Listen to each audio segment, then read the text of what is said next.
जय हिंद एवरीवन। क्या हालचाल? एकदम बढ़िया। मैं राजन द्विवेदी आप सभी का हार्दिक स्वागत करता हूं अपने YouTube चैनल उम्मीद क्लासेस में। साथियों, इस लेक्चर में हम लोग बात करेंगे आवेशों के गुण, प्रॉपर्टी ऑफ चार्ज। अभी तक हम लोगों ने देखा था कि आवेश दो प्रकार का होता है। एक तो होता है धन आवेश और एक ऐसा होता है ऋण आवेश। आवेश दो प्रकार के होते हैं। जब किसी वस्तु से इलेक्ट्रॉन निकलता है तो माइनस का आवेश निकलता है, तो वस्तु धन आवेशित हो जाती है। तो कहते हैं कि वस्तु में इलेक्ट्रॉन की कमी के कारण धन आवेश आ जाता है, और वस्तु में जब इलेक्ट्रॉन भर दिए जाते हैं, जब वस्तु में इलेक्ट्रॉन की अधिकता होती है तो वस्तु पर ऋण आवेश आ जाता है। तो साथियों, वस्तु पर ऋण आवेश आ जाता है। तो कहा जाता है जब प्लस की वस्तु को पास में ले आए तो क्या होगा। जब प्लस का आवेश और साथियों प्लस का आवेश समान प्रकार के आवेश या एक ही प्रकृति के हैं, जैसी इसकी प्रकृति है वैसी इसकी प्रकृति है, अर्थात सजातीय प्रकार के आवेश एक प्रकार के आवेश समान प्रकृति के आवेश एक दूसरे को रिपेल करते हैं, एक दूसरे को प्रतिकर्षित करते हैं, मतलब एक दूसरे को भगाते हैं। प्रतिकर्षित का अर्थ होता है एक दूसरे को फेंकते हैं। जिस प्रकार से जब लड़का बात करता है तो थोड़ी देर बाद भागने लगते हैं, और जब लड़का बात करता है, जब अपोजिट प्रकार एक माइनस का है और एक प्लस का है, जब माइनस प्लस विपरीत प्रकृति के आवेश एक दूसरे के समान मतलब एक दूसरे के विपरीत होते हैं, ये प्लस का है ये माइनस का है, तो ये क्या है, अपोजिट है। जब अपोजिट है तो यह एक दूसरे से प्यार मोहब्बत, एक दूसरे की ओर अट्रैक्ट होंगे, एक दूसरे की ओर आकर्षित होते हैं। तो पहला पॉइंट क्या है, जो सजातीय प्रकार के आवेश होते हैं, जो नीचे लिखकर आ रहा है। फर्स्ट पॉइंट, सजातीय प्रकार के आवेश। तो हम लोग लिखेंगे यहां पर पहला पॉइंट, ये जो पहला गुण है आवेशों का, कि समान प्रकृति के आवेश, समान प्रकार के आवेश, समान प्रकार के आवेश, समान प्रकार के आवेश, अर्थात सजातीय आवेश,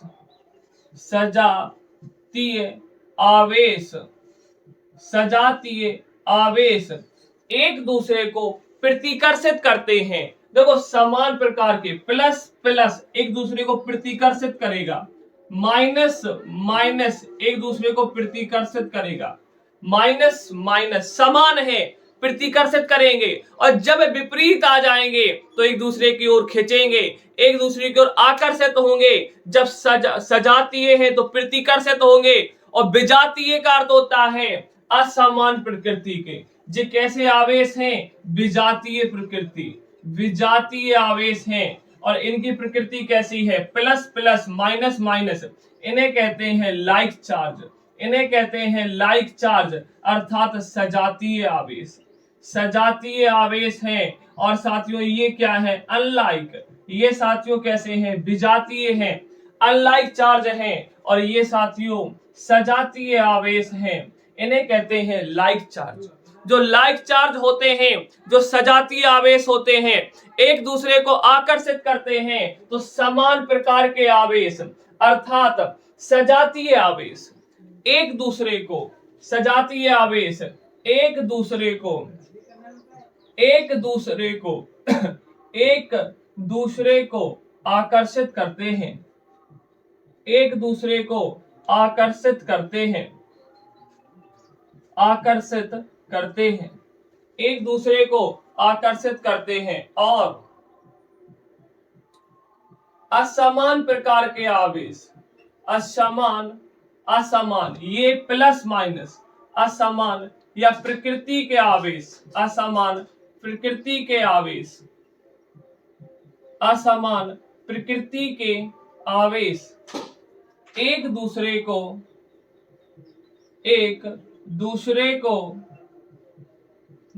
को क्या करेंगे, ओ माय गॉड, जब समान प्रकार के आवेश हैं तो एक दूसरे को फेंकेंगे, एक दूसरे को प्रतिकर्षित करेंगे, एक दूसरे को क्या करेंगे साथियों, प्रतिकर्षित करेंगे, सॉरी, एक दूसरे को प्रतिकर्षित करेंगे। और जब असमान है, अलग अलग है, तो एक दूसरे की ओर एक दूसरे को आकर्षित करेंगे, एक दूसरे को साथियों क्या करेंगे, आकर्षित करते हैं एक दूसरे को आकर्षित करते हैं।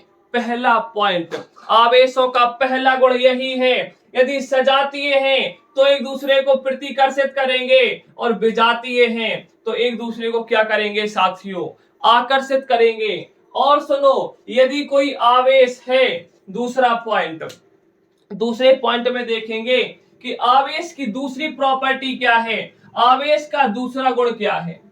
मानो किसी वस्तु पर कुछ आवेश है, माना कि देखो आवेश का मात्रक कूलाम होता है, माना कि इस वस्तु पर 5 कूलाम का आवेश है, मान लो प्लस का ए वस्तु जो है उस पर प्लस का 5 माइक्रो कूलाम आवेश है, और इसे जब फेंक देंगे, मान लो इसे किसी वेग से भगा दिया, इसे इस वस्तु को धकेल दिया, कुछ ना कुछ वेग दे देंगे, तो थोड़ी देर बाद देखेंगे कि इसका आवेश 5 माइक्रो कूलाम ही रहता है। मतलब किसी वस्तु को फेंकने के बाद दोबारा से ले लेते हैं तो हमने देखा कि आवेश नहीं बदलता है, मतलब आवेश का मान चाल पर निर्भर नहीं करता है। आवेश does not depend on velocity, आवेश का मान वेग पर डिपेंड नहीं करता है।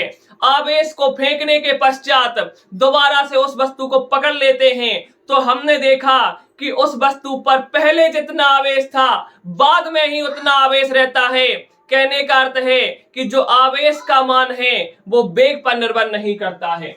दूसरा पॉइंट है, प्रॉपर्टी है दूसरी कि आवेश का मान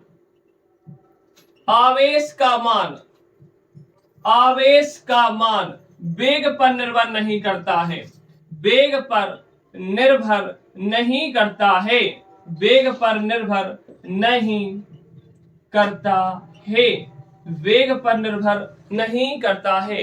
आवेश का मान वेग पर निर्भर नहीं करता है। और तीसरा पॉइंट देखेंगे, तीसरी प्रॉपर्टी देखेंगे, क्या होता है, माना कि कोई उदासीन वस्तु है, माना कि कोई उदासीन वस्तु है।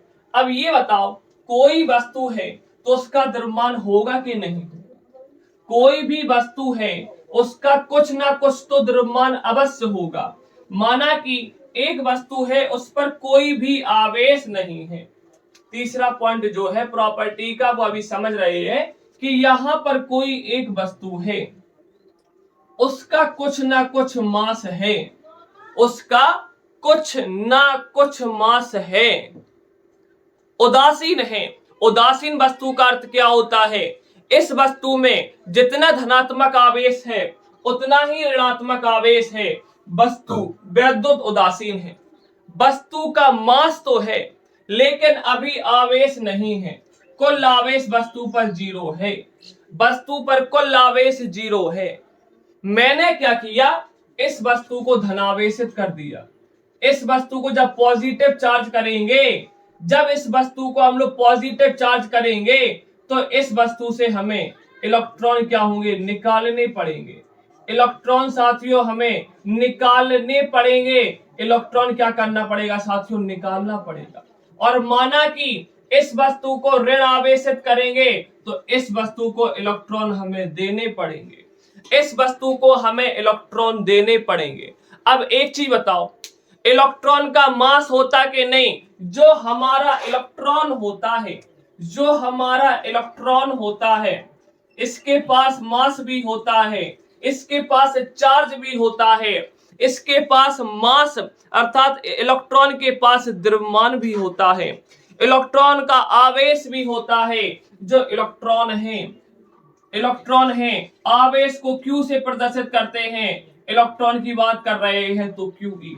और जो इलेक्ट्रॉन का आवेश होता है माइनस का 1.6 गुना 10 टू द पावर माइनस का 19 कूलम, माइनस का 19 कूलम, माइनस का 19 कूलम। जो इलेक्ट्रॉन का चार्ज होता है 1.6 गुना 10 टू द पावर माइनस का 19 कूलम, और इसका जो मास होता है, मास को m लिखते हैं, इलेक्ट्रॉन की बात चल रही है तो E। ये पॉइंट याद कर लो, बार बार वीडियो देखो, ये छोटी छोटी बेसिक चीजें आपको आगे नहीं बढ़ने देगी। जो इलेक्ट्रॉन का मास होता है, जो इलेक्ट्रॉन का द्रव्यमान होता है, याद कर लो 1.6 गुणा 10 की घात माइनस का 19 कूलम।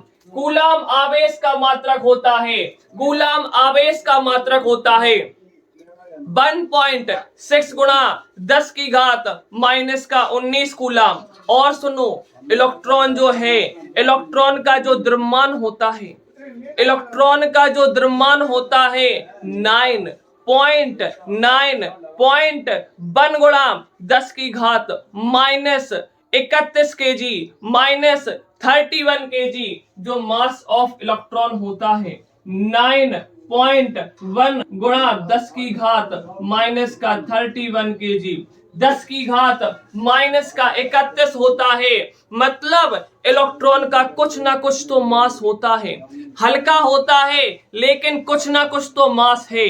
कितना होता है? 9.1 गुणा 10 की घात माइनस 31 केजी, 10 की घात माइनस का 31 केजी होता है। अब मैंने क्या किया, यहाँ पर वस्तु का, यहाँ पर जो वस्तु है, यहाँ पर जो वस्तु है, यहाँ पर जो वस्तु है उस पर अभी कोई भी आवेश नहीं है, उसका द्रव्यमान m है, उसका द्रव्यमान m है, आवेश 0 है, द्रव्यमान कुछ ना कुछ है। अब जब इस वस्तु से इलेक्ट्रॉन निकालेंगे, जब इस वस्तु से साथियों इलेक्ट्रॉन निकालेंगे तो इलेक्ट्रॉन की कमी के कारण वस्तु धनावेशित हो जाएगी। इलेक्ट्रॉन की कमी के कारण वस्तु धनावेशित हो जाएगी। और साथियों इसका मास m नहीं होगा। अब इसका मास साथियों m नहीं होगा। अब इसका मान, जब किसी चीज को वस्तु से निकालेंगे, अब इलेक्ट्रॉन को निकाल रहे हैं, इलेक्ट्रॉन को निकाल रहे हैं, और जब इलेक्ट्रॉन को निकालेंगे तो इलेक्ट्रॉन का कुछ ना कुछ द्रव्यमान होता है। अच्छा, इलेक्ट्रॉन का मास निकाल रहे, इलेक्ट्रॉन को निकाल रहे अर्थात कुछ ना कुछ वजन निकाल रहे, तो वस्तु हल्की होती जाएगी, वस्तु हल्की होती जाएगी। कहने का अर्थ है कि जब किसी वस्तु को धनावेशित करते हैं, जब किसी वस्तु को धनावेशित करते हैं तो इलेक्ट्रॉन को निकालते हैं, और जब वस्तु से इलेक्ट्रॉन निकालते हैं तो उस वस्तु में इलेक्ट्रॉन की कमी होगी, और इलेक्ट्रॉन की जब कमी होगी तो वस्तु हल्की हो जाएगी।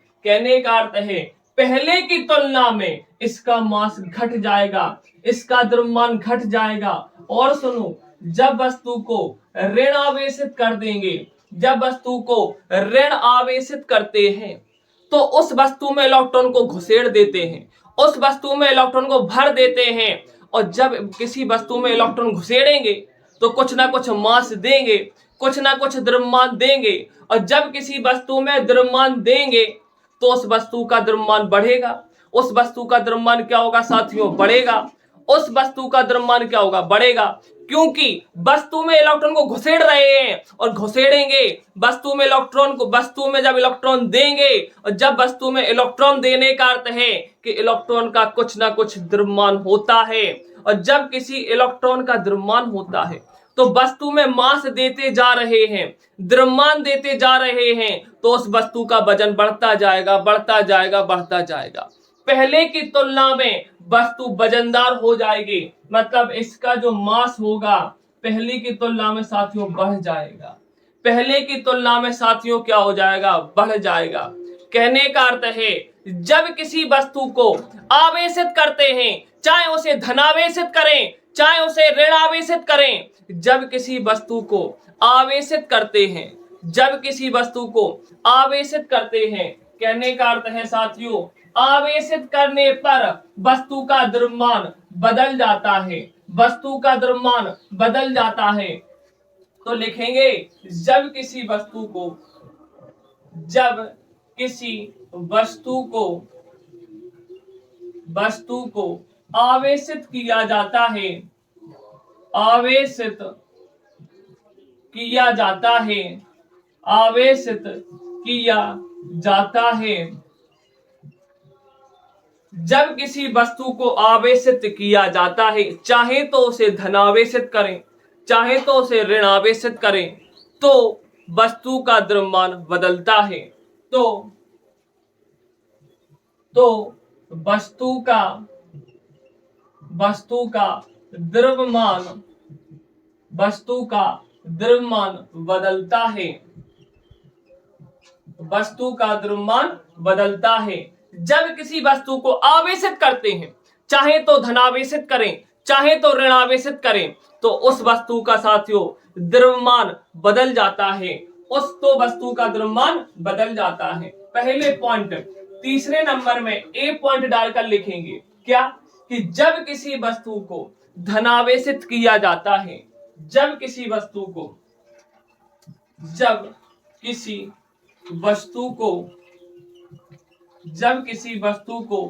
धनावेशित किया जाता है, धन आवेशित किया जाता है, धन आवेशित किया जाता है। अब देखो यहां पर, जब यहां पर उदासीन वस्तु थी m, अब इसे धनावेशित करना है तो इलेक्ट्रॉन क्या होगा, निकालना पड़ेगा। तो वस्तु का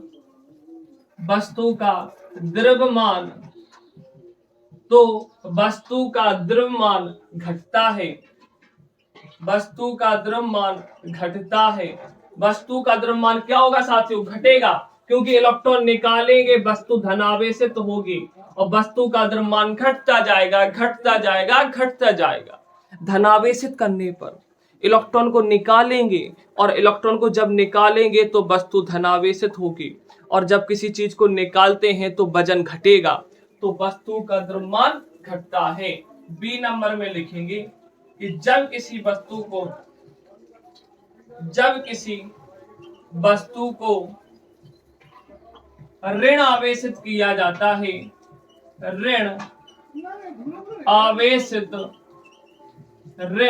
आवेशित किया जाता है, जब किसी वस्तु को ऋण आवेशित किया जाता है, तो अब ऋण आवेशित करेंगे वस्तु को तो इलेक्ट्रॉन देना होगा, और जब किसी वस्तु को इलेक्ट्रॉन देंगे तो वस्तु का द्रव्यमान बढ़ेगा।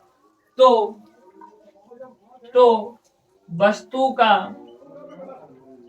का द्रव्यमान बढ़ता है, तो वस्तु का द्रव्यमान बढ़ता है। कहने का अर्थ है, पहले जो वस्तु थी उदासीन थी, पहले यहां पर मान लो कोई भी वस्तु है उदासीन थी, मतलब पहले इसका जो द्रव्यमान था m था, आवेश शून्य था, और जब इस वस्तु को साथियों हम लोग पॉजिटिव चार्ज कर देंगे या इस वस्तु को साथियों नेगेटिव चार्ज कर देंगे, पॉजिटिव चार्ज करने पर इलेक्ट्रॉन निकालेंगे तो m की तुलना में मास घट जाएगा, m की तुलना में मास घट जाएगा, और ऋण आवेशित करेंगे तो पहले की तुलना में मास बढ़ जाएगा, पहले की तुलना में मास बढ़ जाएगा। इतने में किसी को देख के अगली हेडिंग जो है कंजर्वेशन ऑफ चार्ज, आवेश के संरक्षण का नियम, आवेश के संरक्षण का नियम आपने पढ़ा होगा। ऊर्जा के संरक्षण का नियम, ऊर्जा संरक्षण का नियम क्या कहता है कि ना तो ऊर्जा को उत्पन्न किया जा सकता है, ना तो ऊर्जा को नष्ट कर सकते हैं, ना तो ऊर्जा को नष्ट कर सकते हैं। ऊर्जा को एक रूप से दूसरे रूप में स्थानांतरित किया जा सकता है, ऊर्जा को एक रूप से दूसरे रूप में स्थानांतरित किया जा सकता है। इसी प्रकार से साथियों आवेश संरक्षण का नियम, चौथा पॉइंट जो है आवेश संरक्षण का नियम, आवेश संरक्षण का नियम, आवेश संरक्षण का नियम। आवेश संरक्षण का नियम। तो आवेश को जो नीचे लिखकर आ रहा है, आवेश को ना तो उत्पन्न किया जा सकता है ना तो नष्ट किया जा सकता है। इसे एक वस्तु से दूसरे वस्तु में स्थानांतरित किया जा सकता है। कैसे? माना कि यहां पर एक वस्तु है और यहां पर एक वस्तु है। जिस प्रकार से कंघी को जब बालों से रगड़ा जाता है तो बस कंघी क्या हो जाती है? आवेशित हो जाती है। उसी प्रकार से जब दो वस्तुओं को आपस में रगड़ा जाएगा, इलेक्ट्रॉन ऊर्जा पाकर एक वस्तु से दूसरे वस्तु में चला जाता है। माना कि इन दोनों को जब मैंने आपस में रगड़ा, ए और बी को लाया और फिर मैंने आपस में इनको रगड़ा, तो एक वस्तु से दूसरे वस्तु में इलेक्ट्रॉन चले जाएंगे। माना कि एक से निकलकर बी में जा रहा है, ए से निकलकर इलेक्ट्रॉन बी में जा रहे हैं, तो एक धनावेशित होगी। बी में जा रहे हैं तो बी ऋण आवेशित हो जाएगी। आवेश, जब इलेक्ट्रॉन गया तब आवेश आया। आवेश को अपने हाथन नहीं आया, अपने आप से वस्तु में आवेश उत्पन्न नहीं हुआ है। आवेश कब उत्पन्न हुआ है? आवेश कब उत्पन्न हुआ है? एक वस्तु से इलेक्ट्रॉन निकला, दूसरे में प्रवेश किया। आवेश एक वस्तु से दूसरे वस्तु में स्थानांतरित किया जा सकता है। आवेश अपने आप से उत्पन्न नहीं होता है। वस्तु अपने आप से उत्पन्न नहीं हुई, वस्तु ने अपने आप से धनावेशित नहीं किया है। बी वस्तु ने अपने आप से ऋण आवेशित नहीं हुई है। जब एक वस्तु से दूसरे वस्तु में इलेक्ट्रॉन गया है, जब एक वस्तु से दूसरे वस्तु में इलेक्ट्रॉन गया है तो वस्तु आवेशित हुई है। वस्तु अपने हाथों से आवेशित नहीं होती है। वस्तु और ना तो आवेश अपने हाथों से नष्ट होता है। अब मैंने क्या किया? जब धनावेश और ऋण आवेश को आपस में लाए और आपस में जब लाए तो क्या होगा? एक प्लस का है, एक माइनस का है, टोटल आवेश जीरो हो जाएगा। टोटल आवेश जीरो हो जाएगा। तो साथियों, आवेश अपने हाथों से नष्ट नहीं होता है, आवेश अपने हाथों से उत्पन्न नहीं होता है। आवेश एक वस्तु से दूसरे वस्तु में स्थानांतरित होता है। आवेश को उत्पन्न नहीं किया जा सकता है, आवेश को नष्ट नहीं किया जा सकता है। आवेश को एक वस्तु से दूसरे वस्तु में स्थानांतरित किया जा सकता है। अब बताओ, यहां पर पहले जो सिस्टम था, यहां पर हमने कहा ए भी एक निकाय है। निकाय का अर्थ क्या होता है?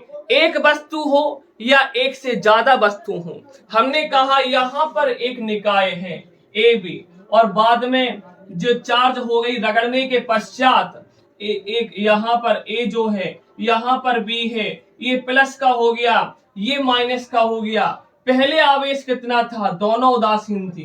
पहले भी आवेश जीरो था और फिर देखो ए पर आवेश आ गया, बी पर आवेश आ गया, लेकिन पूरे निकाय का आवेश शून्य है, टोटल आवेश जीरो है। तो इसका जो दूसरी परिभाषा है, आप लोग पेपर में केवल एक चीज लिख कर आएंगे, आवेश को ना तो उत्पन्न किया जा सकता है ना तो नष्ट किया जा सकता है, इसे एक रूप से दूसरे रूप में स्थानांतरित कर सकते हैं, इसे एक वस्तु से दूसरे वस्तु में स्थानांतरित कर सकते हैं।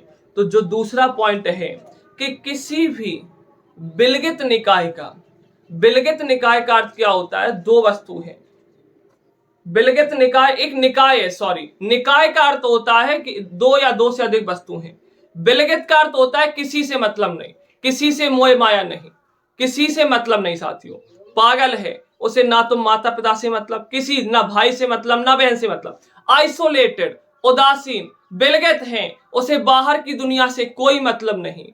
पहले जितना था बाद में भी उतना है। मतलब किसी भी विलगित निकाय का कुल आवेश संरक्षित रहता है, कुल आवेश संरक्षित रहता है। तो पहले तो लिख लेते हैं, किसी भी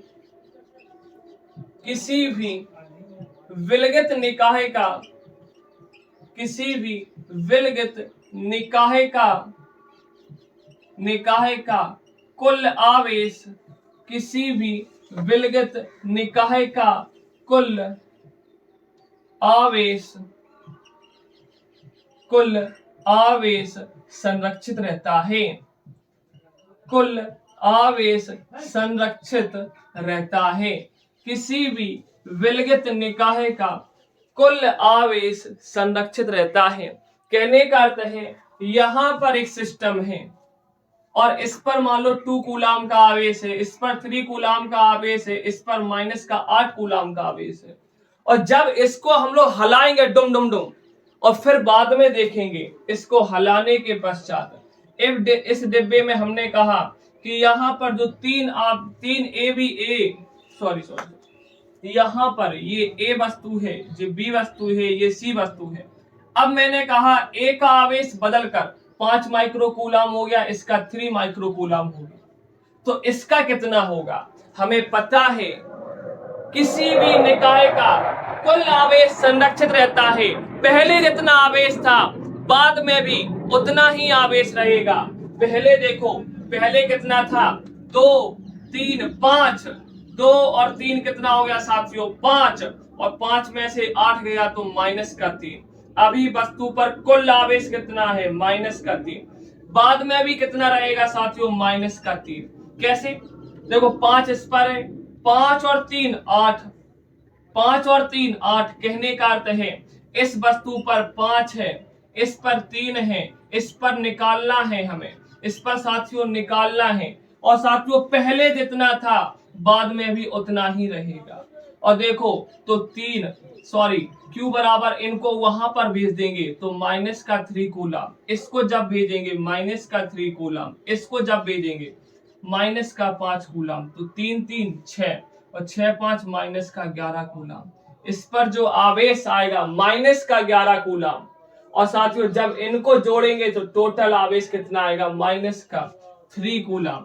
जितना पहले होता है साथियों उतना ही बाद में रहेगा। कहने का अर्थ है किसी भी विलगित निकाय का कुल आवेश संरक्षित रहता है। पहले जितना होगा उतना ही साथियों बाद में रहेगा। जैसे कि मैंने कहा NaCl है और साथियों NaCl है, और जब रिएक्शन होकर Na+Cl- में टूट जाता है तो रिएक्शन अभिक्रिया के पहले ये क्या होगा साथियों? उदासीन।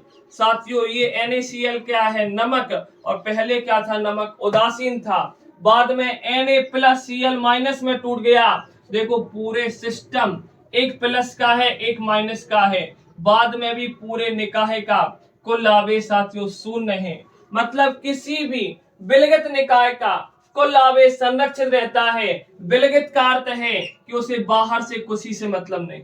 यहाँ पर 8 माइक्रोकूलम का आवेश रखा है, इससे कोई मतलब नहीं। जो निकाय है ये विलगित निकाय है। निकाय का अर्थ है कि 2 से ज्यादा आवेश है। निकाय का अर्थ है 2 से ज्यादा आवेश है। विलगित का अर्थ है बाहर की दुनिया से कोई मतलब नहीं। पहले जितना था बाद में भी उतना ही रहेगा। पहले वस्तु का टोटल आवेश माइनस का 3 कूलम था, बाद में भी कितना रहेगा? माइनस का 3 कूलम। और सुनो अगला पॉइंट डाल के लिखेंगे, आवेश का बीजगणितीय योग होता है। आवेश का बीजगणितीय योग संभव है। आवेश का साथियों कैसा योग होता है? बीजगणितीय। आपने देखा होगा यहाँ पर यदि हम लोग एल्जेब्रिक एडिशन की बात करते हैं, बीजगणित आप लोगों ने पढ़ी होगी कि x + x 2x होता है, x + x 2x होता है, या x + x + 3x बराबर 4x होगा। बीजगणितीय योग यदि माइनस का 3x है तो माइनस का 2x आ जाएगा कि नहीं? उसी प्रकार आवेश का बीजगणितीय योग होगा। यहां पर मैंने कहा कोई एक वस्तु है और इस वस्तु में 2 कूलम आवेश है, माइनस का 3 कूलम आवेश है, 8 कूलम आवेश है, माइनस का 5 कूलम आवेश है। तो इस वस्तु का कुल आवेश कितना होगा? आवेश का साथियों बीजगणितीय योग होगा। सीधे जोड़ दो, 2 कूलम माइनस का 3 कूलम माइनस का 5 कूलम और प्लस का 8 कूलम। तो साथियों 8 में से 5 गया तो 3 कूलम बचा, प्लस के 3 माइनस के 3 0 हो गया। टोटल आवेश साथियों 2 कूलम। इस पर टोटल आवेश कितना आएगा साथियों 2 कूलम। अगला जो पॉइंट है, आवेशों का बीजगणितीय योग होता है। आवेशों का बीजगणितीय योग होता है। कहने का अर्थ है कि किसी भी वस्तु पर उपस्थित क्या लिखेंगे, आवेश की योज्यता, इसे ही कहते हैं आवेशों की योज्यता की प्रकृति, आवेश की योगात्मक प्रकृति। आवेश की अगली हेडिंग डालकर, अगला पॉइंट डालकर हम लोग लिखेंगे आवेशों की योगात्मक प्रकृति, आवेशों की योगात्मक प्रकृति, आवेशों की योगात्मक प्रकृति। सीधी बात, आवेशों का बीजगणितीय योग होता है किसी भी वस्तु पर उपस्थित कुल आवेश जो है, किसी भी वस्तु पर उपस्थित कुल आवेश उस वस्तु में उपस्थित धन आवेश तथा ऋण आवेश के बीजगणितीय योग के बराबर होता है। इसे ही आवेशों के योग्यता की प्रकृति कहते हैं। इसे ही आवेशों की योगात्मक प्रकृति कहते हैं। सीधी बात, आवेशों का साथियों बीजगणितीय योग होता है।